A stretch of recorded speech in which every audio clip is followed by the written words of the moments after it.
Lectures को देख सकते हैं। मतलब जो भी हम लोग यहाँ लेक्चर लेंगे उन लेक्चर्स को आप आराम से यूट्यूब चैनल पे जाकर के हम लोग देख सकते हैं। तो किसी के इंटरनेट कनेक्शन की वजह से अगर कोई क्लास छूट जाता है तो उधर से जाकर के उस क्लास को फॉलो कर सकता है, उसको कोई यहाँ पे दिक्कत नहीं होगा। बाकी आपके चैनल का जो लिंक है वो हम लोग आपको प्रोवाइड कर देंगे, और आपको टाइम टेबल वगैरह कहाँ से लेना है वो सब चीज़ें भी आपको कन्वे कर दी जाएंगे। ठीक है, उस चीज़ का थोड़ा ध्यान रखेंगे। चलिए ध्यान दें। जैसे क्लास 9th में अपने रदरफोर्ड मॉडल पढ़ा था, बोर्स मॉडल पढ़ा था, और भी कुछ कुछ मॉडल्स थे जो 9th में तो आपने नहीं पढ़ा था। अभी हम लोग क्लास 11th के सेकंड टॉपिक में पढ़ेंगे। ठीक है, तो उस चीज़ का ध्यान रखेंगे। जैसे जो भी मॉडल्स हम लोगों ने पढ़ा था या जो भी मॉडल्स का हम लोगों ने डिस्कशन किया था, तो उन डिस्कशन में एक चीज तो फिक्स हो गया था कि न्यूक्लियस जो है वो एटम के बिल्कुल बीच में होता है। सब लोगों ने ये चीज एज्यूम कर लिया था रदरफोर्ड मॉडल और उसके बाद कि हाँ भाई, न्यूक्लियस जो है हमेशा बिल्कुल सेंटर में होता है एक एटम के, जिसके अंदर हम लोग के पास प्रोटॉन्स एंड न्यूट्रॉन्स एग्जिस्ट करते हैं। और उसके अलावा अभी तक एक्चुअल में ऐसा कोई फिक्स्ड स्ट्रक्चर नहीं है कि इलेक्ट्रॉन कहाँ होता है। बहुत सारे मॉडल्स आए, पहले रदरफोर्ड मॉडल आया, मतलब पहले थॉमसन मॉडल आया, फिर रदरफोर्ड मॉडल आया, फिर बोथ मॉडल आया। बोथ मॉडल के बाद भी और भी मॉडल्स थे, जैसे एक सोमरफील्ड मॉडल आया। फिर उसके बाद आगे जाने के बाद क्वांटम मैकेनिकल मॉडल भी है जो अभी सबसे रिसेंट मॉडल चल रहा है। लेकिन एक्चुअल में इलेक्ट्रॉन को किसी ने नहीं देखा। तो जब इलेक्ट्रॉन को किसी ने नहीं देखा तो किसी को पता नहीं है कि इलेक्ट्रॉन कहाँ एग्जिस्ट कर रहा है।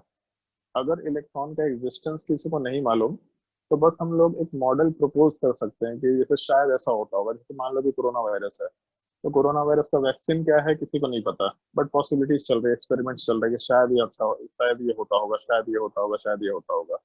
तो सिमिलर टाइप से जो भी हम लोगों को नेचर में ये प्रॉपर्टीज मिलती हैं किसी भी कंपाउंड से रिलेटेड या किसी भी मॉलिक्यूल से रिलेटेड, उन कंपाउंड के प्रॉपर्टीज को डिस्कस करते हुए हम लोग आराम से, या फिर उन कंपाउंड के या उन एलिमेंट्स के प्रॉपर्टीज को हम लोग रिलेट करते हुए आराम से ये डिस्कशन करते हैं कि शायद ऐसा होता होगा। तो शायद वाले पार्ट में ही जैसे एक चीज अभी तक कंसिडर किया तो गया है बिल्कुल, कि एटम के सेंटर में न्यूक्लियस होता है। ये सब लोगों ने मान रखा है, इसको किसी लोगों ने डिनाई नहीं कर रखा, ये बिल्कुल फिक्स है।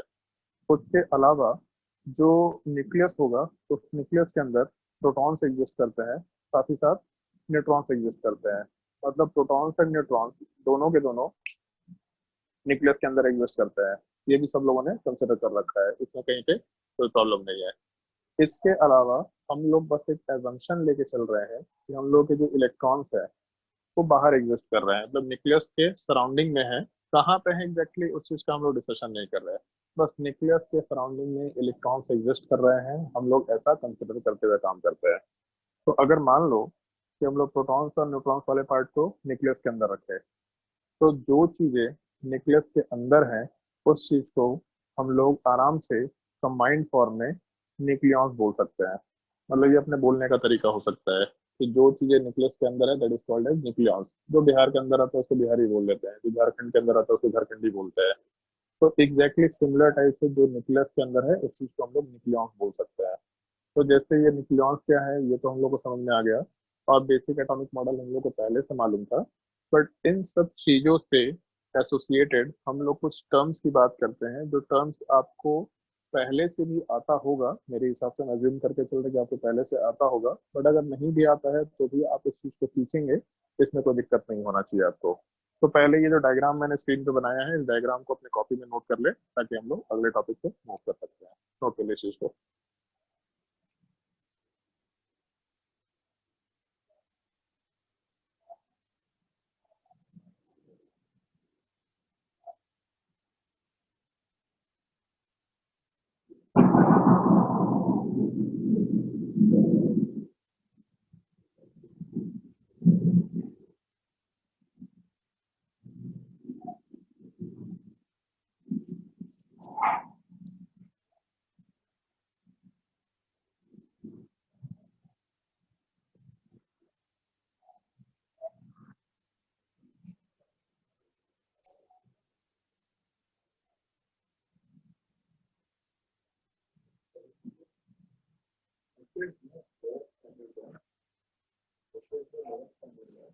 चलो नोट कर लिया होगा तो हम लोग आगे बढ़ते हैं।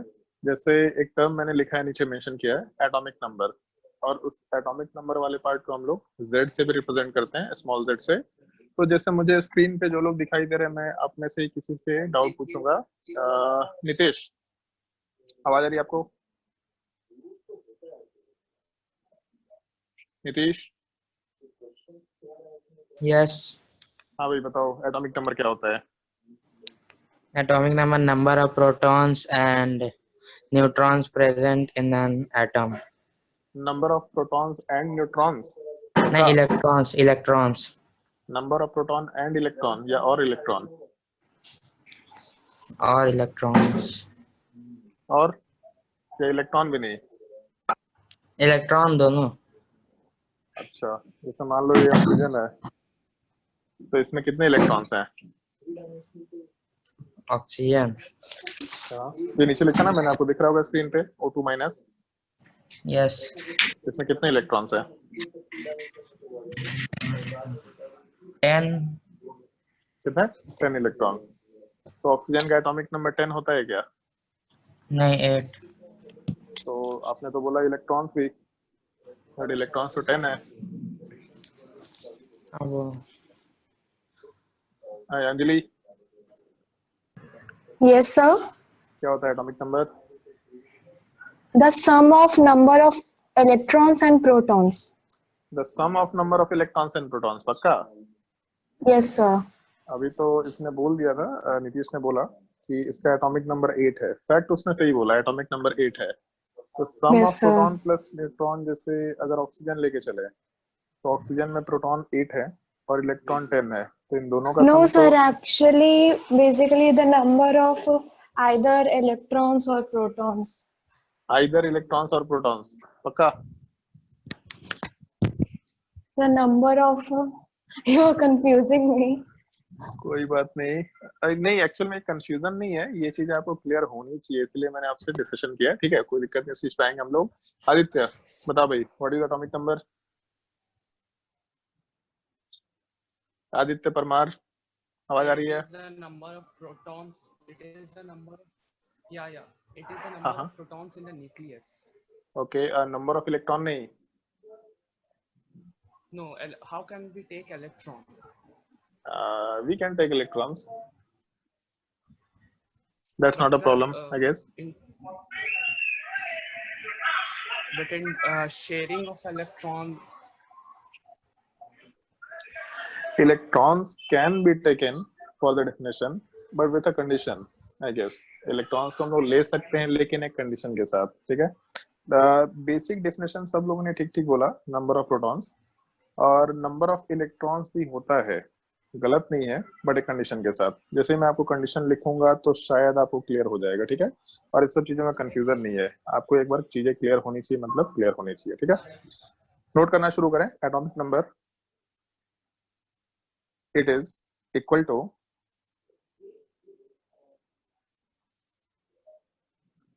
द नंबर ऑफ प्रोटॉन्स, और आगे मेंशन नहीं कर रहा मैं, प्रेजेंट इन एटम, ठीक है, बाय डिफॉल्ट है। It is equal to the number of protons, या फिर it is equal to the number of electrons present in neutral atom. और हम लोग मॉलिक्यूल की बात नहीं कर रहे या कंपाउंड की बात नहीं कर रहे, हम लोग केवल न्यूट्रल एटम की बात कर रहे हैं। अगर ये कंडीशन हम लोग अप्लाई कर दें, एटम न्यूट्रल होना चाहिए, तो हम लोग इलेक्ट्रॉन के टर्म में भी डेफिनेशन दे सकते हैं। इलेक्ट्रॉन और प्रोटॉन बराबर होते हैं एक न्यूट्रल एटम में। अगर पॉजिटिव चार्ज हुआ मतलब कटायन, या नेगेटिव चार्ज हुआ मतलब अनायन, तो इन दोनों केसेस में जो हम लोग के प्रोटॉन और इलेक्ट्रॉन्स है, ये बराबर नहीं होते। तब हम लोग इलेक्ट्रॉन के टर्म में डेफिनेशन नहीं डाल सकते। प्रोटॉन हम लोग कभी भी बोल सकते, it is equal to the number of protons, लेकिन इलेक्ट्रॉन के टर्म में डिस्कशन नहीं कर सकते हम लोग। इलेक्ट्रॉन के टर्म में अगर डिस्कशन करते भी है, तो ये कंडीशन अप्लाई कर देना, it is equal to the number of electrons present in a neutral atom, ताकि प्रोटॉन्स और न्यूट्रॉन्स का नंबर आपस में बराबर हो जाए, तो हम लोग का डेफिनेशन सही हो जाएगा। है समझ में आया अंजलि? Yes, sir. ठीक है, तो ये कोई कंफ्यूजन नहीं है, बस ये फैक्ट्स का थोड़ा ध्यान रखना होगा। ठीक है, चलो भाई बढ़िया। Okay, sir.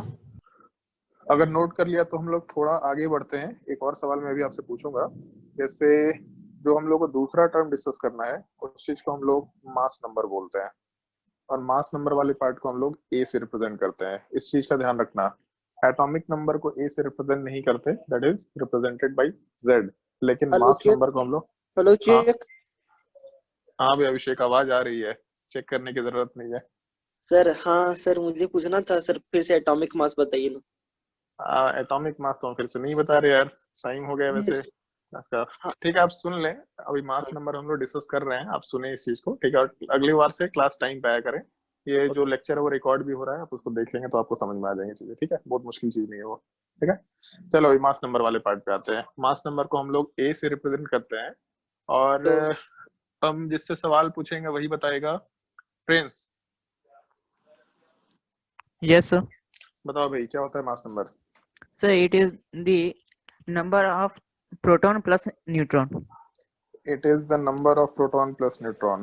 तो एक सेकंड लिख लो, दो number of proton plus neutron. तो जैसे एक चीज है, ऊपर अभी मैंने एक चीज लिखा था, ये चीज जो दिख रहा है आपको, proton plus Yes, sir. Neutron को हम लोग कंबाइंड फॉर्म में न्यूक्लियॉन्स ही बोलते हैं। Yeah. तो हम लोग प्रोटॉन प्लस न्यूट्रॉन बोले, क्या हम लोग टोटल नंबर ऑफ न्यूक्लियॉन्स बोले तो भी कोई गलत नहीं होगा? No, sir. तो आराम से ऐसा लिख सकते हैं, it is the total number of proton plus neutron और टोटल नंबर ऑफ न्यूक्लियॉन्स, ये भी हम लोग आराम से बोल सकते हैं। ठीक है, Yes, sir. उसके बाद रोहित, रोहित आवाज आ रही है? सिद्धांत, यस सर। ये बताओ Yes, sir. कि हम लोग, हाँ सिद्धांत, अच्छा चलो दोनों ही एक ही बार में आ गए क्या? चलो पहले सिद्धांत बताओ भाई, मास नंबर क्यों बोलते हैं इसको हम लोग, न्यूक्लियॉन नंबर क्यों नहीं बोलते? जैसे न्यूक्लियस के अंदर जितने स्पीसीज हैं उसके नंबर को बता रहे हैं, तो न्यूक्लियॉन नंबर क्यों नहीं बोल रहे हैं हम लोग, मास नंबर क्यों बोल रहे हैं? यहाँ पे टर्म मास क्यों लगा रहे हैं? Don't know sir. Okay cool. Rohit, Yes, sir. Mass number क्यों बोल रहे हैं यहाँ पे टर्म हम लोग? Mass. मतलब न्यूक्लियॉन नंबर क्यों नहीं बोल रहे, न्यूक्लियस नंबर क्यों नहीं बोल रहे? न्यूक्लियस से के अंदर जितने स्पीसीज हैं उसको बोल रहे हैं हम लोग, तो न्यूक्लियस नंबर क्यों नहीं बोल रहे हम लोग? न्यूक्लियॉन नंबर क्यों नहीं बोल रहे, मास नंबर क्यों बोल रहे हैं? कोई idea? No, sir. Abhishek? No sir. Okay, फिर उसके बाद कौन बच गया? इट्स यूपी अभी, यूपीआई अभी, अभी बड़ा यूनिक नाम लिखा हुआ है, इट्स यूपीआई अभी ऐसा करके, कौन है भाई? ओके, और कौन बचा? राम नरेश सिंह कौन है?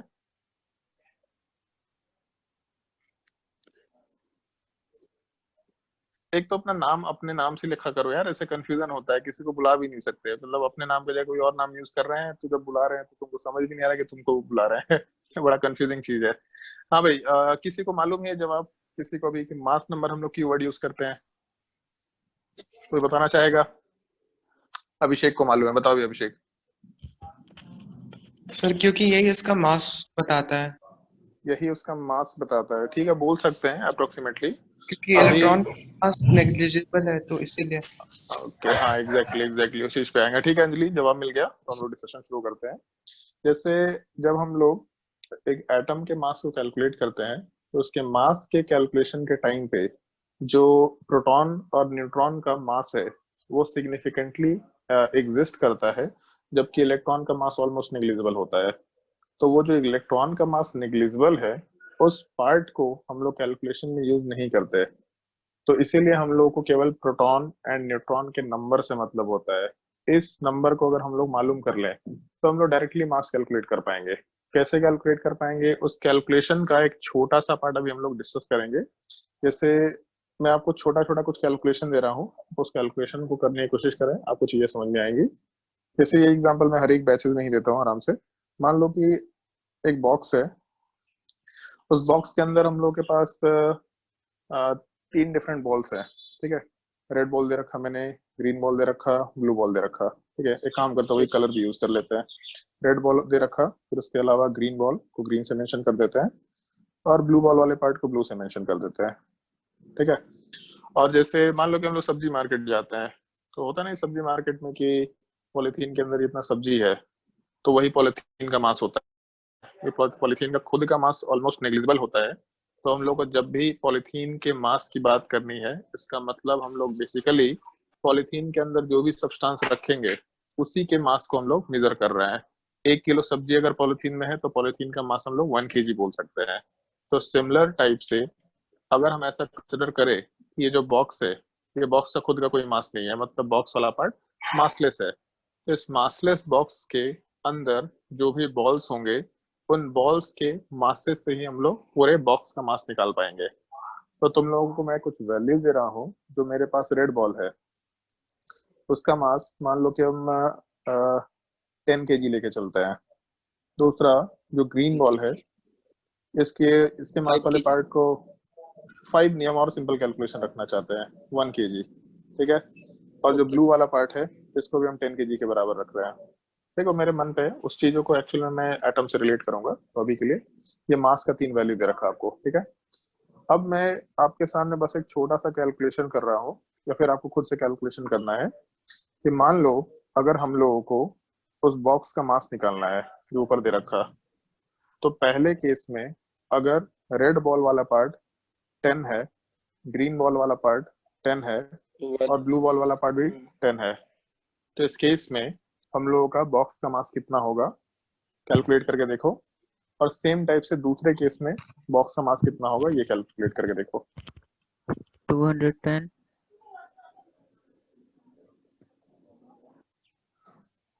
फटाफट कैलकुलेट, रिमाइंड में भी कैलकुलेट कर सकते हैं। कितना होगा 210 पहले और वाले केस? 420 210 किलोग्राम। और दूसरे वाले केस में 420 420 किलोग्राम। बढ़िया, ठीक है, फास्ट कैलकुलेशन है, अच्छी चीज है। बाकी लोग भी कैलकुलेशन पे आगे होंगे। रेड बॉल 10 है और हर एक का मास भी 10 है, तो 100 किलोग्राम इधर से हो गया। ब्लू बॉल 10 है, हर एक का मास 10 किलोग्राम, 100 किलोग्राम इधर से भी हो गया। और ग्रीन बॉल 10 है और ग्रीन बॉल का मास 1 kg, मतलब 10 kg इधर से हो गए। तो टोटल मिला के 210 किलोग्राम अपना वैल्यू निकल के आ गया। और दूसरे में भी हम लोग इस तरीके से कैलकुलेशन कर सकते थे, लेकिन रिलेट भी कर सकते हैं कि पहले वाले केस में 10 10 10 था, दूसरे वाले केस में 20 20 20 है, मतलब जस्ट डबल वैल्यू है। तो जो मास है वो भी डबल हो जाएगा, 420 के बराबर आराम से कंसिडर किया जा सकता है। चलो ठीक है, ये तो बहुत सिंपल कैलकुलेशन था, आपको समझ में आ गया। अब हम थोड़ा वैल्यूज को चेंज कर रहे हैं। जो हम लोग का रेड बॉल का मास था, उस मास वाले पार्ट को हम चेंज करके 2000 kg के बराबर कर रहे हैं। जो ग्रीन बॉल का मास है, इसको अभी भी हम 1 kg के बराबर ही छोड़ देते हैं। और जो ब्लू बॉल है, इसके मास को भी हम 2000 kg के बराबर कर देते हैं। सेम कैलकुलेशन है, आंसर बताओ फटाफट। 40,000 1 kg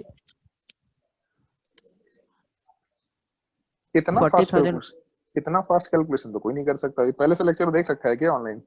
नो सर पक्का? सर 40,000 1 kg 40,000 1 kg कि 10 kg? Sir 10 kg 40,000 10 kg sir. 40,000 10 kg, बढ़िया। 40,000 और दूसरे वाले केस में कितना होना चाहिए? Sir 80,000 20 kg. 80,000 20 kg। अभी जस्ट मैंने हिंट दिया था कि मास डबल हो रहा है, सर नंबर डबल हो रहा 80,000 है। 20 kg हाँ हाँ, बढ़िया बढ़िया, चलो ठीक है। ये चीज तो समझ में आ गया सबको, कैलकुलेशन सिंपल सा था, आराम से बोल दिया आपने, ठीक है। अब एक चीज बताओ, जैसे एक और चीज है, मैं जिससे सवाल पूछूंगा वही जवाब देगा। अभी अभी अभी क्लास में आया है। हाँ भाई, अभी आवाज आ रही है? किसी ने स्क्रीन पे अपना नाम अभी लिखा हुआ है, उसको आवाज आ रही है? नहीं आ रही। सिद्धांत? सर अब एक चीज बताओ, मान लो तुम्हारे पास 1000 रुपए हैं, ठीक है। यस सर मान ने बोला है या नहीं पता हमको, ठीक है, मान ने बोला है, ठीक है। और उसमें से 500 रुपए गायब हो गए, तो दुख सर होगा? यस सर कितना दुख होगा?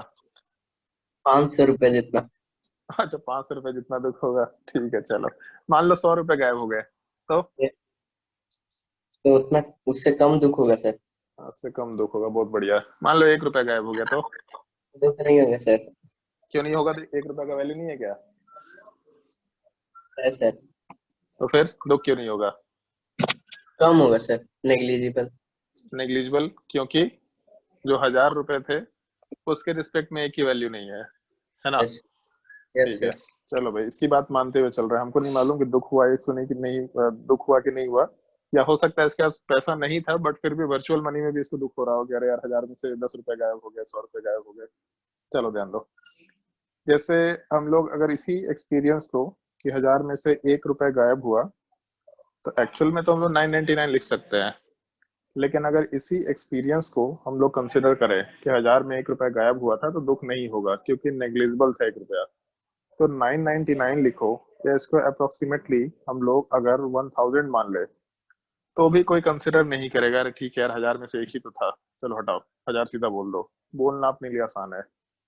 सिमिलर टाइप से अगर हम लोग 1000 में 1 को नेग्लेक्ट कर रहे हैं, तो 2000 में 2 को भी नेग्लेक्ट कर सकते हैं, इसमें भी दिक्कत नहीं होना चाहिए। तो 1000 में 1 नेग्लेक्ट हुआ, दूसरे 1000 में भी 1 नेग्लेक्ट हुआ, तो टोटल 2000 में 2 नेग्लेक्ट हो गया।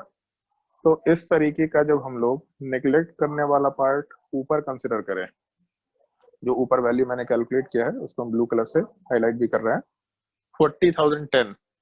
तो अगर हम लोग 1000 में 1 को नेग्लेक्ट कर रहे हैं, तो 10,000 में 10 नेग्लेक्ट कर सकते थे, और यहाँ तो 40,000 दे रखा है 40,000, मतलब इसमें इस 10 को हम लोग आराम से नेग्लेक्ट करके 40,000 के बराबर कंसिडर कर सकते हैं। तो जब 40,000 में 10 को नेग्लेक्ट किया, तो 80,000 में भी 20 को नेग्लेक्ट कर सकते हैं, जो राइट साइड में लिखा हुआ है 80,000 20। इस चीज को भी हम लोग अप्रोक्सीमेटली 80,000 लिख सकते हैं, क्योंकि इसमें हम लोग 20 वाले पार्ट को नेग्लेक्ट कर रहे हैं। तो ये जो नेग्लेक्ट करने वाला पार्ट है, इस चीज को जब हम लोग रियल लाइफ में कर पा रहे हैं, इसका मतलब जब हम लोग काफी छोटे कैलकुलेशंस करेंगे तो भी आराम से कर पाएंगे। छोटे कैलकुलेशंस करने का मतलब जब हम लोग एटम्स की बात करते हैं, सर सिग्निफिकेंट ऑफ डेसिमल। हाँ, सिग्निफिकेंट वाला जो पार्ट होता है आपने बचपन में पढ़ा होगा डेसिमल में, जैसे तो होता है ना कि 1.6001 है, यहाँ 1 से नेग्लेक्ट कर दिया, या 009 है तो भी 9 सर को उसका नेग्लेक्ट नियरेस्ट कर वाला दिया। देखते हैं। एग्जैक्टली तो वही चीज को हम लोग यहाँ पे अप्लाई कर रहे हैं। उस चीज को अप्लाई कैसे कर रहे हैं उस चीज पे आते हैं हम।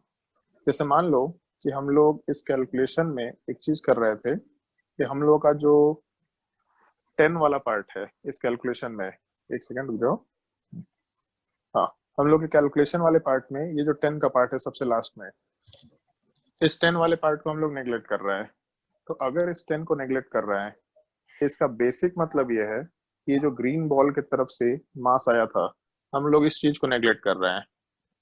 तो यहाँ से हम लोग एक रिलेशन कंसिडर कर सकते हैं कि रेड बॉल का मास बहुत हाई था 2000, ब्लू बॉल का मास भी 2000 था, मतलब रेड के बराबर था, लेकिन ग्रीन बॉल का मास काफी लो था। तो ग्रीन बॉल के मास के काफी लो होने के वजह से हम लोग इस मास को यहाँ पे भी नेग्लेक्ट कर सकते थे। तो एग्जैक्टली सेम टाइप का कंसिडरेशन हम लोग इलेक्ट्रॉन, प्रोटॉन एंड न्यूट्रॉन में भी कंसिडर करते हैं। एक एटम के अंदर 3 तरह के स्पीसीज होते हैं, जिसमें से एक पार्ट इलेक्ट्रॉन हो गया, दूसरा पार्ट प्रोटॉन हो गया, तीसरा न्यूट्रॉन। एक काम करते इसी ऑर्डर में लिख देते हैं हम लोग। प्रोटॉन हो गया अपने अंदर, उसके अंदर इलेक्ट्रॉन होता है एटम के अंदर, और तीसरा न्यूट्रॉन होता है। जो प्रोटॉन का मास होता है और जो न्यूट्रॉन का मास होता है, ये दोनों आपस में सेम होते हैं, और इलेक्ट्रॉन के मास के 1837 टाइम्स के बराबर होता है। मतलब इसको ऐसा कंसिडर कर सकते हैं कि अगर इलेक्ट्रॉन का मास 1 kg होता, तो प्रोटॉन का मास 1837 किलोग्राम होना चाहिए, और न्यूट्रॉन का मास भी प्रोटॉन के बराबर होता है, तो 1837 किलोग्राम के बराबर होना चाहिए। तो जैसे हम लोग 2000 के रिस्पेक्ट में इस 1 kg को नेग्लेक्ट कर रहे थे, तो हम लोग 1800 के रिस्पेक्ट में भी, मतलब 1800 के रिस्पेक्ट में भी 1 kg को नेग्लेक्ट कर सकते थे। तो जब हम लोग एक बॉक्स का कैलकुलेशन कर रहे थे मास के लिए, तो बॉक्स में जो ग्रीन बॉल था वो अपने काम का नहीं था। तो सिमिलर टाइप से एक एटम के अंदर ये जो इलेक्ट्रॉन वाला पार्ट है, ये इलेक्ट्रॉन का मास अपने काम का नहीं होता, काफी नेग्लिजिबल होता है। तो हम लोग एटम के मास को कैलकुलेट करते वक्त इलेक्ट्रॉन के मास से या इलेक्ट्रॉन के नंबर से मतलब नहीं रखते। हम लोग केवल प्रोटॉन के मास से या फिर प्रोटॉन के नंबर से प्लस न्यूट्रॉन के मास से या न्यूट्रॉन के नंबर से मतलब रखते हैं। तो ये जो प्रोटॉन एंड न्यूट्रॉन है, इन दोनों का जो नंबर है, ये नंबर वाला पार्ट हम लोगों के एटम के मास के कैलकुलेशन में डायरेक्टली यूज होता है, इसीलिए हम लोग कैलकुलेशन वाले पार्ट में यहाँ पे टर्म मास नंबर आराम से बोलते चले जा सकते हैं। तो जैसे मान लो कि अगर हम लोग इस कैलकुलेशन को करें, सबको मालूम है कैलकुलेशन आपने कैसे किया, ठीक है, बट अगर हम इस कैलकुलेशन को किसी दूसरे फॉर्म में रिप्रेजेंट करें, बस हम इसका तरीका आपको एक एक करके एक्सप्लेन कर रहे हैं और उसको हम एटम के मास से रिलेट करते जाएंगे, ठीक है। जैसे ध्यान दो, मान लो रेड बॉल वाला पार्ट था, सॉरी बॉक्स का मास निकालना था, तो रेड बॉल का सारा मास, ग्रीन बॉल का सारा मास और ब्लू बॉल का सारा मास, ये हम लोग ऐड कर सकते थे। तो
हेलो सर, आपकी आवाज नहीं आ रही।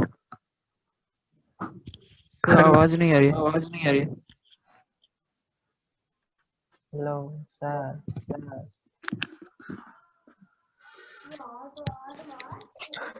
सर आवाज नहीं आ रही। हेलो सर आवाज नहीं आ रही।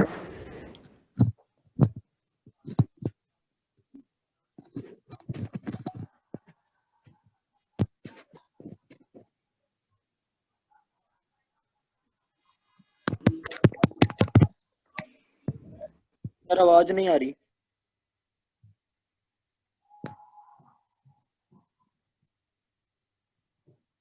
हेलो अभिषेक।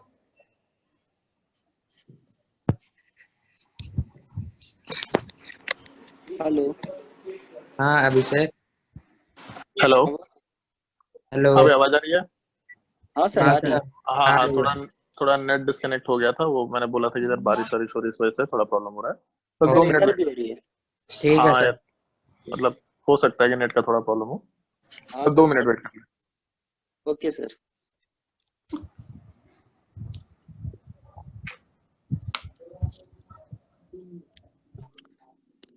नीतीश आवाज आ रही है? आ रही है।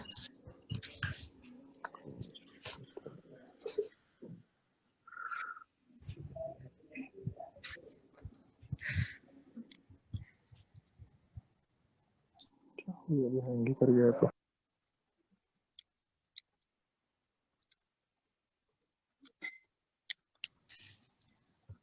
नीतीश थंडर ही हो रही है।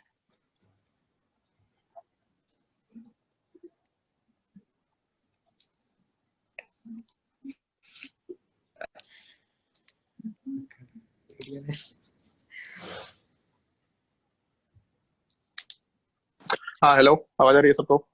हाँ सर सर आ रही है। Yes sir, yes sir. हाँ चलो ध्यान दो। ओके,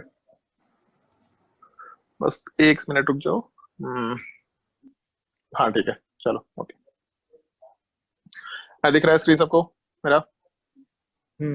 ओके चलो, मैं एक बार फिर से रिपीट कर दे रहा हूँ जहाँ से डिस्कनेक्ट हुआ था। जैसे मैंने बोला था तुम लोगों को कि अगर हम लोग को ये मास कैलकुलेट करना है red ball, green ball, blue ball का, तो रेड बॉल हम लोग के पास टोटल 10 है और उसका मास वाला पार्ट 2000 के बराबर दे रखा। ग्रीन बॉल वाला पार्ट भी 10 है और उसका जो मास वाला पार्ट है 1 kg के बराबर दे रखा। और जो ब्लू बॉल था वो भी 10 है। ये आपने भी कैलकुलेशन किया होगा, बस उस कैलकुलेशन को देखें ताकि एटम के कैलकुलेशन। माइक्रोफोन ऑफ करके रखो, माइक्रोफोन ऑफ करके रखो सुशांत।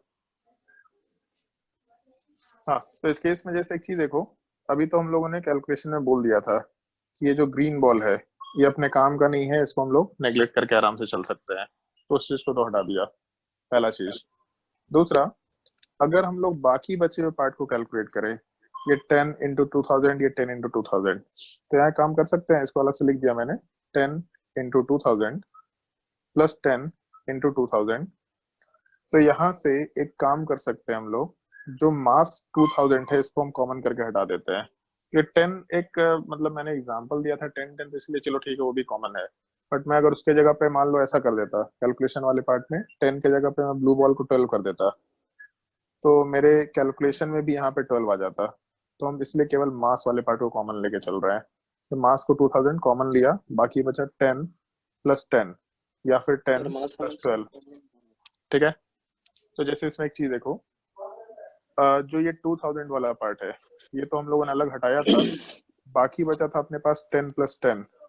तो जैसे अगर हम लोग एक रेड बॉल को प्रोटॉन मान के चलते, ग्रीन बॉल को इलेक्ट्रॉन मान के चलते, और ब्लू बॉल वाले पार्ट को अगर न्यूट्रॉन मान के चलते, मतलब हम लोग के इस गिवन कैलकुलेशन वाले पार्ट में जो मैंने पहले पार्ट में दे रखा, वो रेड बॉल बोलो या प्रोटॉन बोल दो, ग्रीन बॉल बोलो या इलेक्ट्रॉन बोल दो, ब्लू बॉल बोलो या फिर न्यूट्रॉन बोल दो, ये एग्जैक्टली सेम चीज होता।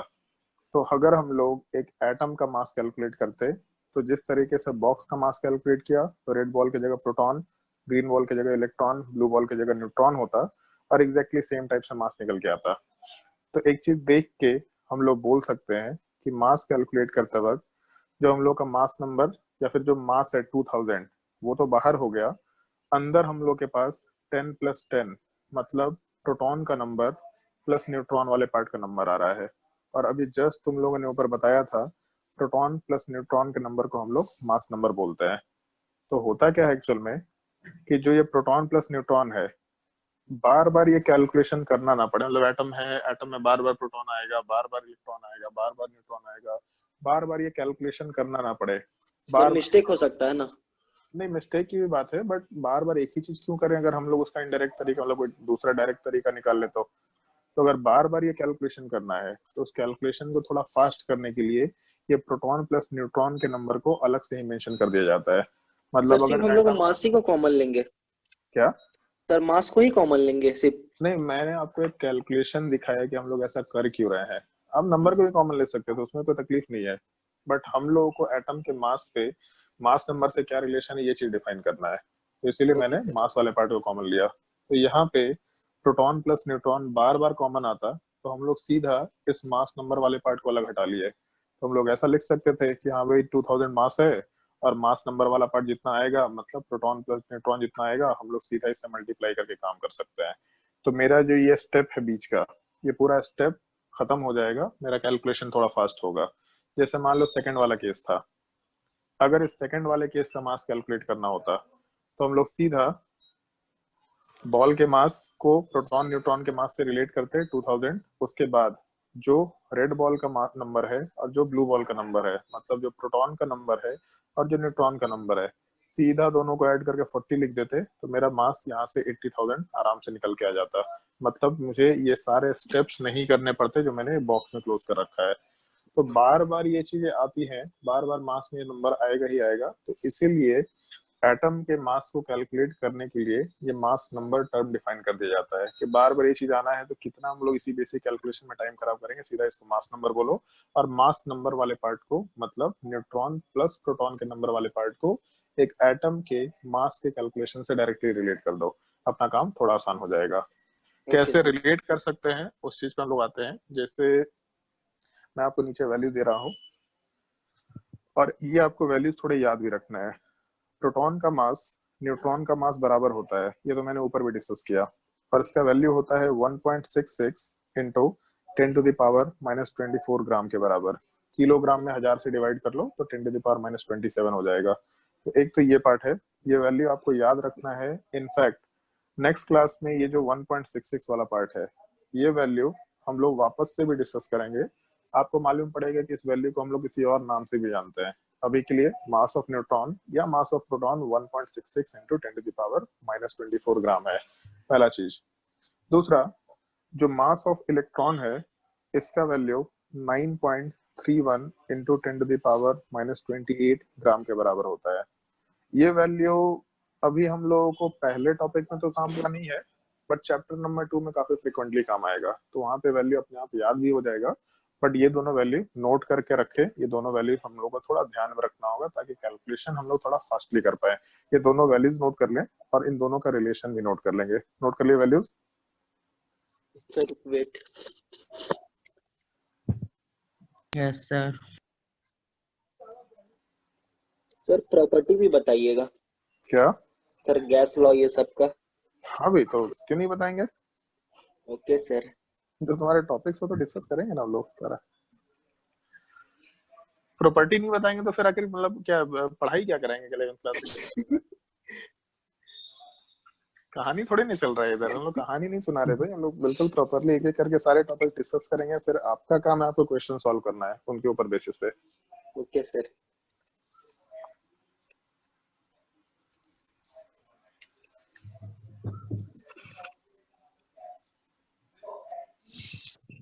सर ये एमई से क्या रिप्रेजेंट हो रहा है सर? क्या एमई से क्या रिप्रेजेंट हो रहा है? दिमाग लगा के देखो क्या होना चाहिए। Mega electron. क्या electron? Mega electron sir. Mega electron हर जगह मास है, mass of proton, mass of neutron, तो उधर mega electron. Sir mass of electron. अरे क्या नालायक आदमी है भाई तुम।